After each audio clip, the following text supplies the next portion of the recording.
Bienvenidos a esta nueva entrega de Oficina número 1. La literatura elegíaca o funeraria es un género que siempre me ha interesado, que me ha acercado con curiosidad, resquemor, respeto. Muchas personas cercanas y queridas me preguntan con gran honestidad, ¿por qué lees eso? ¿Por qué te enfrentas al dolor de esa manera?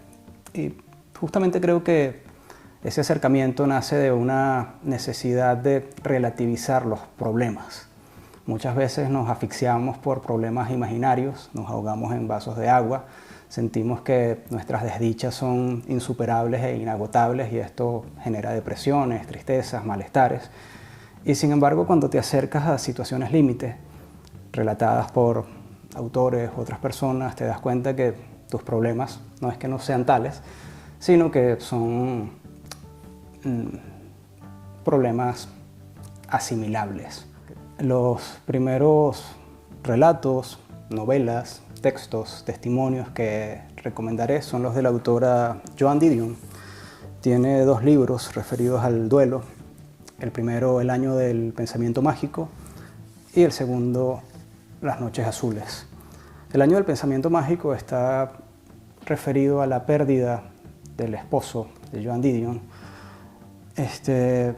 Más allá de la situación, del cómo fallece o de las circunstancias en las que muere su compañero, relata lo que es la experiencia del duelo, la vivencia del duelo a través de lo cotidiano, de los rituales domésticos, de cómo la pérdida de esta persona amada genera un vacío alrededor de la narradora, de la autora, y ella empieza a sentir justamente esta magia de la ausencia, de que todavía hay rituales de casa, domésticos, de pequeños espacios donde aquel que no está pareciera que sigue allí, y reflexiona sobre toda esa vivencia de la persistencia de la memoria.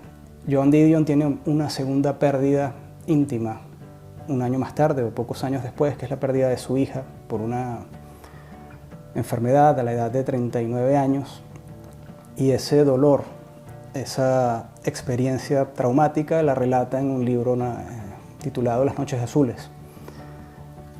Y es un ejercicio de memoria muy duro, paradójicamente muy hermoso, cómo empieza a reconstruir la infancia de la hija, la memoria a través de las fotografías, los recuerdos, los diálogos con la enferma. Es un testimonio realmente desconsolador, pero al mismo tiempo cargado de esperanza y de tratar de encontrar belleza dentro de la vida y estas situaciones traumáticas a las que nos confronta la realidad. La vida comienza y avanza. El otoño siempre a la espera. Siempre somos la deriva en marcha. Creo que es la primera vez en Oficina número 1 que recomiendo un poemario o que hablo de un poemario.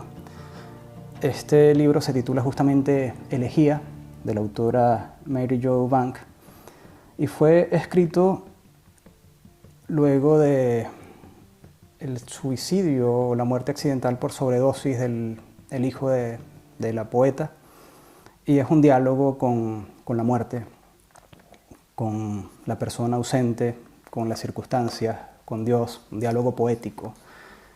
Versos cargados de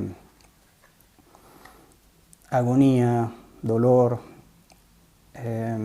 incertidumbre, curiosidad por el más allá, reflexión atormentada sobre la relación con el hijo. Hice lo correcto, fui una buena madre, fui una buena compañera, ¿por qué pasó lo que pasó? Pude haber hecho otra cosa, ¿cuál es mi responsabilidad en esta situación? Eso es lo que cuenta esta poeta a través de, en sus versos, odas a la memoria, a la infancia, a sus ambiciones creativas y su papel como mujer. Realmente un poemario muy triste y al mismo tiempo muy bonito. Es un libro que vale la pena leer para pensar el dolor, comprender el dolor, comprender el duelo. Sin duda este tipo de literatura no apta para todos los lectores. Hay gente que realmente le resulta muy difícil acercarse a este tipo de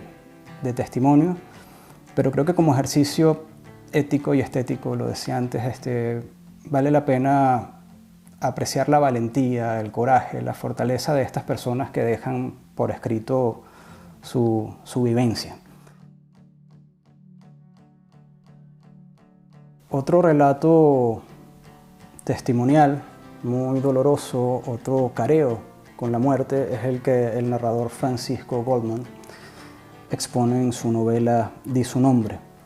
Cuenta este autor el fallecimiento de su pareja en un accidente en una playa de México y todo lo que ocurre después de ese accidente, la experiencia del duelo y además la relación conflictiva, difícil, aparatosa con los familiares de la mujer, quienes lo acusan de, digamos, le echan en cara que tiene cierta responsabilidad en lo que pasó y él tiene ese sentimiento de culpa. En ese sentido, el libro es un diálogo con la culpa, con el amor, con la nostalgia por la persona amada. Toda la primera parte es una evocación de cómo la conoció, las rutinas que tenían, todo lo que tenían en común, rutinas domésticas, pequeños detalles, intimidades que existían entre ellos y bueno, luego la experiencia de la pérdida también es estremecedora, dolorosa, esa sensación de que queda muy claro en este libro cómo hay momentos en la vida en los que todo pareciera estar en orden, somos profundamente felices, todo está bien y en cuestión de segundos todo cambia, todo se transforma. Correr el tupido velo de Pilar Donoso es un libro estremecedor, conmovedor. Y este testimonio es una reflexión sobre la figura del padre, la relación con su padre, el gran autor, el célebre autor chileno José Donoso. El libro realmente es un frontal, complejo y doloroso acercamiento a la figura del padre. Pilar Donoso encuentra fragmentos de diario donde justamente el autor Donoso expresa juicios de valor o sentimientos no del todo agradables hacia su familia, hacia su descendencia, frustraciones por la poca visibilidad de su trabajo si lo comparamos con sus competidores más célebres como Mario Vargas Llosa, García Márquez o Carlos Fuentes o Julio Cortázar. Esa competencia, ese afán por parte del autor por estar ahí, que sus novelas tuvieran la celebridad que tenían los otros, esas envidias, esas tensiones, esa cosa muy perversa que desde fuera quizás no se conoce, pero lo que es el mundo literario por dentro, editoriales, toda esa cosa farragosa y competitiva que hay en el medio literario, José Donoso lo dejó en sus diarios. Y Pilar Donoso hace este acercamiento a esas reflexiones, a esas incomodidades, a esas frustraciones, a ese sentirse mediocre, a esas depresiones a las que su padre padeció y ella lo resiente. Hay mucho dolor en estas letras, mucha incomprensión, mucha necesidad de entender cuáles fueron las búsquedas, afectos, necesidades y pasiones de su padre. Incluso hay un momento donde encuentra un fragmento que como de un borrador o boceto de novela en donde hay una hija que indaga en los papeles del padre y esa hija tiene un final trágico. Y la vida en parte viene a replicar un poco lo que esa hipotética ficción de Donoso expuso, dejó allí en sus diarios. En este breve libro, Piedad Bonet, poeta colombiana, escritora colombiana de gran prestigio y talento, confronta lo que supuso la pérdida de su hijo por un suicidio y es devastador. Realmente es muy dolorosa la manera como la autora dialoga con su intimidad, con su memoria, con su responsabilidad como madre y nos ofrece un testimonio muy lúcido, muy valiente, tratando de entender qué ocurrió por qué este chico tenía este comportamiento, qué herramientas tuvimos nosotros como padres, como familias para acompañarlo, para estar ahí, cómo algunos tratamientos médicos que este muchacho tuvo durante su adolescencia pudieron quizás afectar en su psicología, su forma de ser, su temperamento melancólico. Y es esa revisión sobre la memoria, un libro muy bello, siempre el cierre siempre me pareció muy hermoso. Dice: Dani querido, me preguntaste alguna vez si te ayudaría a llegar al final. Nunca lo dije en voz alta, pero lo pensé 1000 veces. Sí, te ayudaría, si de ese modo evitaba tu enorme sufrimiento. Yo he vuelto a parirte con el mismo dolor para que vivas un poco más, para que no desaparezcas de la memoria. Y lo he hecho con palabras, porque ellas, que son móviles, que hablan siempre de manera distinta, no petrifican, no hacen las veces de tumba. Son la poca sangre que puedo darte, que puedo darme. Hay 2 títulos que fueron muy difíciles de leer. Quizás tenía que hacer pausas para respirar y asimilar lo que exponen estos 2 trabajos. También es cierto que cuando conoces a la persona, cuando tienes cierta cercanía con el autor que da el testimonio, hay como otro vínculo, no es solo un acercamiento estético a un lenguaje, sino hay también allí afinidades invisibles que hacen que el estremecimiento sea mayor. Son 2 autores venezolanos conocidos, ocasionales. Con Albor Rodríguez tuve alguna colaboración con su proyecto La Vida de Nos, bellísima página web y proyecto venezolano que los invito a visitar. Y con Domenico Chape coincidí en algunos eventos en Madrid. Ellos tienen 2 trabajos, Duelo, de Albor Rodríguez, y Contra la Desolación, de Domenico. Estilísticamente, estéticamente, son testimonios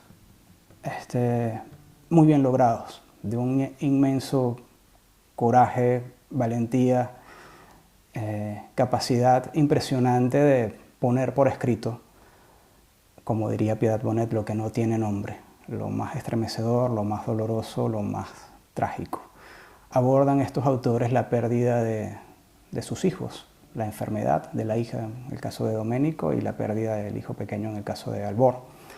No hay morbo en estos testimonios, no es la cosa de relatar lo que pasó o lo que ocurrió, sino la reflexión y la conversación íntima, ese debate con la fe, con la crueldad de lo cotidiano, la vida, el porqué, el para qué, esa cosa filosófica que siempre está alrededor de este tipo de situación, algún tipo de denuncia no explícita, sino de malestar también, inconformidad con el orden del mundo. En el caso del libro de Domenico, por ejemplo, hay muchas preguntas hacia los diagnósticos médicos en ocasiones inoportunos que te hacen pensar, pasado el tiempo, si se tomaron las decisiones acertadas, si los médicos actuaron con honestidad, con franqueza, con calidad. Siempre queda allí ese resquemor sobre si se pudo haber hecho algo más. Son libros difíciles, pero de un valor literario creo que tremendo y que de una gallardía por parte de estos autores en poner esto por escrito, que no creo que todo el mundo sea capaz de lograr lo que estos 2 periodistas hicieron en estos trabajos. Y bueno, luego de tantos testimonios y experiencias intensas, extremas con la literatura elegíaca, quisiera cerrar con una novela, esta oficina número 1. Una novela que trata justamente el tema del duelo y la pérdida. El título es Nora Webster, del irlandés Cole Toivin. Es una novela que relata la pérdida del esposo por parte de una mujer en Irlanda en los años 60 y cómo ella queda con madre de 4 hijos pequeños, con el trabajo, cómo este duelo supone para ella realmente un cambio radical de su mundo, cómo tiene que reinventarse, utilizando el vocabulario de nuestros tiempos, enfocar su productividad, su trabajo, ser madre, ser mujer, la posibilidad de volver a enamorarse, la relación con los amigos, su espacio, su soledad, su casa, su habitación, toda esa intimidad perdida, trastornada. Call to Being lo trabaja con gran lucidez y respeto a las emociones humanas en esta bella novela, Nora Webster, Call to Being. Gracias por acompañarnos en esta nueva entrega de Oficina número 1. Espero que nos acompañen en otra oportunidad. Pueden seguirme en mi cuenta de Instagram, @e.sanchezrugeles, seguir el canal de YouTube y estar atento a las nuevas convocatorias de talleres, cursos y oficinas. Gracias por la compañía.